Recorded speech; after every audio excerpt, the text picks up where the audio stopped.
彩铃，黑角玉一趟。别想让我给你当。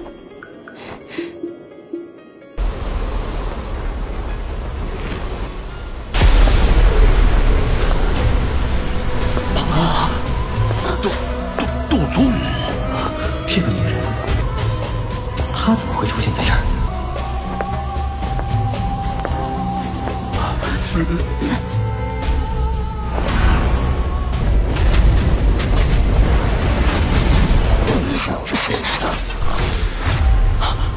没想，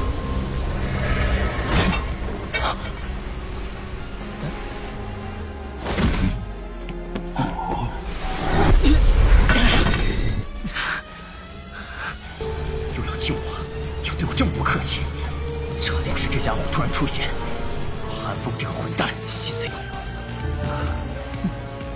恶心的。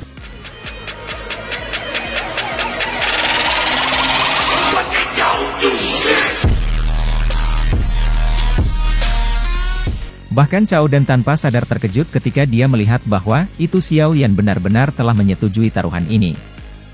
Pria tua beruban itu mengangguk tanpa ekspresi apapun setelah mendengar ini. Namun, dia menghela nafas lega di dalam hatinya. Setelah melihat pria tua berbaju abu-abu itu mundur, Cao Dan membalikkan tubuhnya ke belakangnya, dan melambaikan tangannya.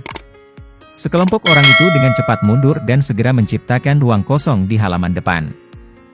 Tuan Xiao Yan, kamu benar-benar berniat untuk bersaing dalam hal bermain api dengan dia. Ye Zong ragu sejenak setelah melihat apa yang sedang berlangsung. Akhirnya, dia tidak bisa tidak bertanya dengan suara lembut. Reputasi Cao Dan ketika bermain dengan api benar-benar luar biasa. Meskipun Xiao Yan juga seorang alkemis tingkat 7, itu sedikit berisiko jika itu hanya kompetisi dalam hal manipulasi api. Xiao Yan memiringkan kepalanya. Itu secara alami terbaik bahwa itu dia bisa menggunakan metode yang melibatkan upaya paling sedikit untuk menyingkirkan orang-orang ini. Karena Tuan Xiao Yan bersikeras, kami akan melakukan apa yang kamu katakan. Ye Zong hanya bisa tersenyum pahit dan menganggukkan kepalanya setelah melihat bahwa itu dia tidak dapat mengubah pikiran Xiao Yan. Dia segera mengingatkan, api samar hitam di tangan Ye Zong adalah beast flame yang sangat kuat. Cao Dan menjilat bibirnya saat dia dengan dingin tertawa dalam hatinya. Jarinya tiba-tiba menunjuk pada serigala api di atas kepala Xiao Yan. Melolong. Serigala berwarna hijau hanya mengeluarkan lolongan panjang di hadapan serangan elang api. Setelah itu, punggungnya bergetar dan sepasang sayap api memanjang darinya. Sayap-sayap itu mengepak saat itu melebarkan mulutnya yang ganas dan dengan keras bertabrakan dengan elang api. Api ditembak ke segala arah saat keduanya dengan kejam menyambar satu sama lain, menggigit pihak lain dengan cara yang tidak terkontrol. Api di atas tubuh mereka mengikis pihak lain tanpa hati-hati untuk hidup mereka. Cao Dan sedikit mengerutkan kening saat dia menyaksikan nyala elang hitam menjadi pucat selama pertarungan di langit. Riak intens segera terbentuk di gugusan api seperti darah cerah setelah darah segar menetes ke dalamnya. Di bawah kendali Cao Dan, itu berubah menjadi anjing merah darah. Mata merah darahnya mengandung kilau dingin. 4 cakarnya menginjak tanah saat menabrak pertempuran di langit. Bersama dengan elang hitam, itu liar menggigit serigala api, merobek nyala api berwarna hijau pada tubuh serigala dengan setiap gigitan. Gelombang kegemparan segera terdengar di halaman ketika semua orang menyaksikan adegan ini. Mereka yang berasal dari klan Cao bersorak sementara mereka dari klan Ye saling berhadapan, tampak agak tenang saat mereka melakukannya. Mereka tidak berharap Cao Dan dapat mengendalikan beberapa api sekaligus. Harus diketahui bahwa itu setiap jenis api membutuhkan kekuatan spiritual dalam jumlah besar. Jika seseorang mengendalikan 2 jenis api, tingkat kelelahan akan meningkat. Selain itu, seseorang harus melakukan banyak tugas. Oleh karena itu, sangat jarang ada alkemis yang memiliki kemampuan untuk mengendalikan banyak api. Tampaknya peringatan Ye Zong bukan tanpa alasan karena Cao Dan memiliki bakat luar biasa dalam manipulasi api. Xiao Yan juga sedikit merajut alisnya karena adegan ini. Setelah mengucapkan kata-kata ini, serigala api yang dikendalikan oleh pikirannya menghindar. 10 klaster api berwarna berbeda berubah menjadi makhluk api ganas yang perlahan naik ke langit. Berbagai cahaya berwarna mendarat di ekspresi tertegun semua orang di bawah ketika mereka melakukannya, menyebabkan adegan itu tampak sangat lucu. 10 jenis api bersama dengan Green Lotus Core Flame sebelumnya membentuk total 11 nyala api. Bagaimana itu mungkin? Cao Dan dengan lembut bergumam di mulutnya. Matanya dipenuhi dengan ketidakpercayaan. Mustahil. Mata Cao Dan menjadi lebih merah setelah dia menggumamkan kata itu. Dia muncul seperti pecandu judi yang kehilangan semua kekayaannya. Dia mengeluarkan raungan marah saat pikiran melewati hatinya. 4 binatang api di langit memancarkan raungan rendah dan dalam saat mereka menyerang binatang api beraneka warna Xiao Yan. Pada saat makhluk api terakhir Cao Dan menghilang, 9 dari 11 binatang api milik Xiao Yan masih selamat. Tubuh Cao Dan bergetar ketika makhluk api terakhir menghilang. Kakinya segera mundur 2 langkah dengan panik. Erangan terdengar dari tenggorokannya pada saat yang bersamaan. Makhluk api itu mengandung beberapa kekuatan spiritualnya yang tersisa. Oleh karena itu, hilangnya makhluk api itu menyebabkan beberapa kerusakan pada kekuatan spiritualnya. Xiao Yan menarik Green Lotus Core Flame. Ekspresinya jauh lebih baik bila dibandingkan dengan Cao Dan. Dia telah berlatih skill keterampilan Flame dan sangat akrab dengan manipulasi api. Selain itu, kekuatan-kekuatan spiritualnya jauh dari apa yang disukai orang-orang seperti Cao Dan. Ekspresi Cao Dan menjadi jauh lebih buruk ketika dia mendengar perintahnya. Dia telah kehilangan Xiao Yan di depan begitu banyak orang. Selain itu, ia telah kehilangan manipulasi api, spesialisasinya. Ini tidak diragukan lagi setara dengan memberinya tamparan kejam. Baiklah, tidak mengherankan Ye Zhong akan menempatkan adalah harapanmu. Kamu memang memiliki beberapa keterampilan. Aku telah meremehkan kamu. Cao Dan menghirup beberapa helaan udara yang dalam. Dia menekan kemarahan, yang muncul dari rasa malu, naik di hatinya saat dia berbicara dengan suara gelap. Xiao Yan samar-samar tersenyum. Cao Dan mungkin mengatakan bahwa itu dia adalah seorang alkemis tingkat 7, tetapi dari cara Xiao Yan melihatnya, Cao Dan akan, paling sangat, berada di tingkat ke-7 kelas rendah. Dia tidak bisa dianggap sebagai lawan yang hebat. Tidak akan merepotkan jika Xiao Yan bertemu dengannya di Pil Gathering di masa depan. Aku kehilangan hari ini. Yakinlah bahwa itu aku akan menepati janjiku.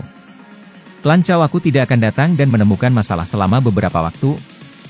Mata gelap dan ganas Cao Dan tiba-tiba berbalik ke kelompok Ye Zhong setelah dia berbicara. Dia kemudian melanjutkan dengan cara yang padat dan dingin, namun, itu hanyalah ocehan orang gila jika klan Ye kamu ingin mendapatkan kembali kursi Elder. Klan Cao aku tidak mau melihat hal seperti itu terjadi. Masih ada kurang dari sebulan sebelum tes dimulai. Aku ingin melihat apakah klan Ye kamu dapat mengandalkan dia untuk masuk ke 3 tempat teratas.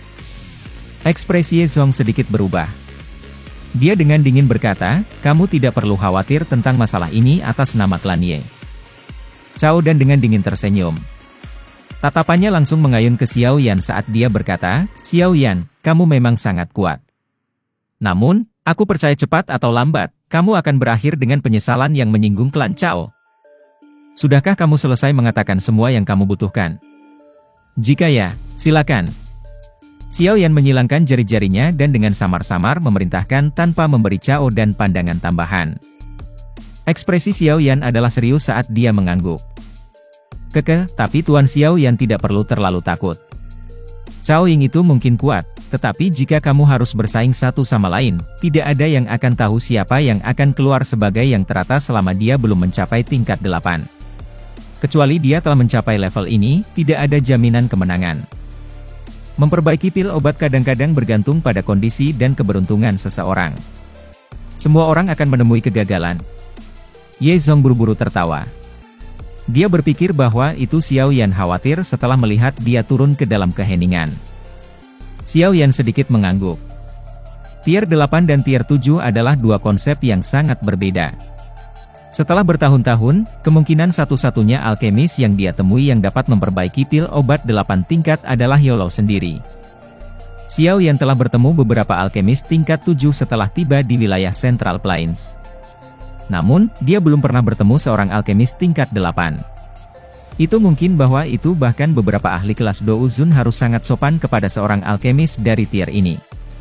Pencapaian yang Xiao Yan miliki hari ini pasti bukan sesuatu yang tiba-tiba dia dapatkan. Ye Zong merasa kagum pada Xiao Yan setelah menyeka keringat dinginnya. Dia berkata dengan suara serius, Tuan Xiao Yan, tolong terus berlatih dengan ketenangan pikiran. Kamu hanya dapat memberitahu aku yang lama jika kamu tidak memiliki cukup bahan obat. Bahkan jika aku harus menghabiskan seluruh koleksi klan Ye aku pasti akan mendukung Tuan Xiao Yan sampai kamu menyelesaikan pelatihan kamu. Xiao Yan sedikit mengangguk. Xiao Yan sekali lagi memasuki ruang penyempurnaan pil pada hari kedua setelah menyelesaikan masalah yang datang dengan klan Echao. Setelah itu, ia mengumumkan bahwa ia akan melakukan retret untuk terlibat dalam pelatihan yang keras. Segera setelah itu, sejumlah bahan obat langka yang tak habis-habisnya dibawa keluar dari gudang klan Ye, dan mereka ditumpuk di ruang penyempurnaan pil. Karena Xiao Yan telah melangkah maju, klan Ye sementara tidak lagi menghadapi gangguan dari klan Chao. Selain itu, dokter peri kecil dan Tian Huo Zunze kadang-kadang menunjukkan diri. Sementara lalu lintas manusia di dalam wilayah pil mulai melonjak, waktu dari 5 tes klan besar juga mendekati. Semua orang dari klan Ye dengan hormat berdiri di luar pil refinement room di bagian terdalam dari klan Ye. Yang berdiri di depan adalah Ye Zong, Xin Lan, dan beberapa tetua klan Ye. Hari ini adalah hari terakhir sebelum mereka memulai perjalanan ke kota Pil Holy. Xiao Yan bahkan tidak mengambil setengah langkah keluar dari ruang penyempurnaan pil selama 20 hari ini. Sesosok kurus perlahan keluar saat suhu naik. Sesaat kemudian, dia muncul di depan garis pandang semua orang. Perubahan semacam ini tidak jelas, tetapi itu membuat kelompok Ye Zong merasa aneh. Tampaknya Xiao Yan, yang berada di depan mereka, telah menjadi lebih mempesona daripada sebelum dia melakukan retret. The Little Fairy Doctor dan Tian Huo Zunze juga sedikit kaget karena perubahan ini. Xiao Yan sedikit terkejut ketika melihat begitu banyak orang di luar pintu setelah dia berjalan keluar dari ruang pelatihan. Xiao Yan tercengang ketika mendengar ini. Dia segera membelai dagunya dan merenung, sekarang setelah kamu menyebutkannya, sepertinya aku tiba-tiba merasa jauh lebih mudah untuk menyaring pil ketika dibandingkan dengan sebelumnya. Selain itu, kendaliku atas api telah menjadi lebih indah juga. Namun, bukankah kekuatan spiritual hanya tumbuh ketika level seseorang meningkat? Kekuatan aku saat ini masih di level bintang 4 Douzong. Xiao Yan mengerutkan kening.